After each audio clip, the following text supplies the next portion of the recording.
Seja bem-vindo ao canal Caminho da Salvação. No vídeo de hoje vamos falar de Paulo.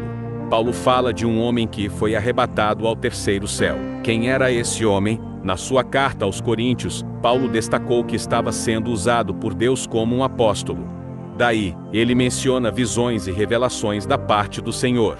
No contexto, Paulo não fala de nenhum outro irmão. Assim, podemos concluir que, quando Paulo falou do homem que tinha recebido visões e revelações, ele se referia a ele mesmo. Conheço um homem em Cristo que há 14 anos, se no corpo, não sei, se fora do corpo, não sei. Deus o sabe, foi arrebatado até o terceiro céu. Foi arrebatado ao paraíso, e ouviu palavras inefáveis, de que ao homem não é lícito falar. A Bíblia faz menção ao terceiro céu em duas ocasiões. A primeira está na segunda carta a Coríntios, capítulo 12, versículo 2 e 4, onde o apóstolo Paulo fala de uma visão que teve do paraíso. A segunda referência ao terceiro céu está em Apocalipse, capítulo 2, versículo 7, onde o autor João do livro menciona que aqueles que vencerem receberão a permissão de comer da árvore da vida, que está no paraíso de Deus. No versículo 1, Paulo fala de uma experiência que teve há 14 anos, onde foi arrebatado ao terceiro céu.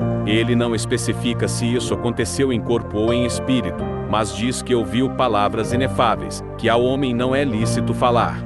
Paulo usa essa experiência como uma maneira de validar sua autoridade apostólica, afirmando que não é digno de ser comparado aos falsos mestres que estavam tentando desacreditá-lo. Ele argumenta que a graça de Deus é suficiente para ele, mesmo que tenha tido essa experiência extraordinária. A partir deste relato, podemos entender que Paulo teve uma experiência fora do comum e que foi transportado para o terceiro céu. Ele menciona ter ouvido coisas indizíveis, que não podia revelar a outros. Paulo também menciona que não sabe se estava em seu corpo ou em espírito, o que sugere que sua experiência pode ter sido em uma dimensão diferente da realidade física. Algumas interpretações sugerem que Paulo pode ter tido uma visão do próprio céu e da glória de Deus, ou que pode ter recebido revelações adicionais à natureza de Deus e de sua obra. No entanto, a Bíblia não especifica exatamente o que Paulo viu ou ouviu durante sua experiência no terceiro céu. Na cultura hebraica,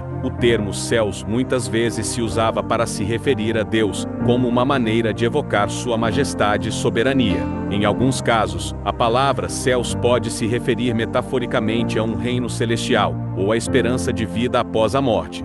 No capítulo 12, no versículo 2 de Coríntios, o apóstolo Paulo está defendendo sua autoridade apostólica contra os falsos mestres que estavam questionando sua integridade e autoridade. Ele menciona que teve visões e revelações de Deus para confirmar sua chamada e ministério. Que lições podemos aprender com isso? Embora não saibamos exatamente o que Paulo viu ou ouviu no terceiro céu, sua experiência pode nos ensinar algumas lições importantes.